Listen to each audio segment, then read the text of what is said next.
a hard-fought battle.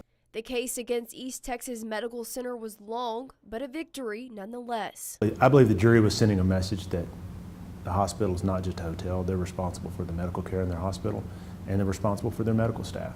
Walker's client, 61-year-old Billy Pierce, went into the hospital on April 21, 2014, seeking treatment for gallstones. Now declining in health after Dr. Gary Boyd misdiagnosed him. He had to have a liver transplant and is left with that for the rest of his life, and that was unnecessary. Dr. Boyd, who is already on probation with the Texas Medical Board, Walker says he ultimately left his client high and dry. He wasn't sitting in a hospital room growing cobwebs on the walls. There was a team of doctors that were taking care of him and keeping him alive. He went immediately septic. He went to ICU.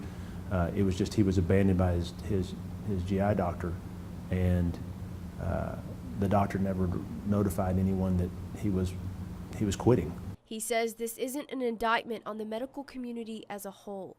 The only people with the true knowledge was the hospital and the administration, and they didn't do anything about it. We certainly encourage people to research, their physicians. And the Texas Medical Board has resources available for people who want to look up their doctor. Their background, where they went to medical school, what their license status is. You can even check to see if they're certified in their specialty. But Walker says the patient shouldn't have to. The entity that's in the best position to do that is actually the hospital. He says this case was won because of a patient's courage and local doctors' willingness to stand for truth.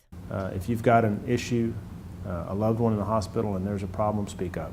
Kara Pritchard, KETK News.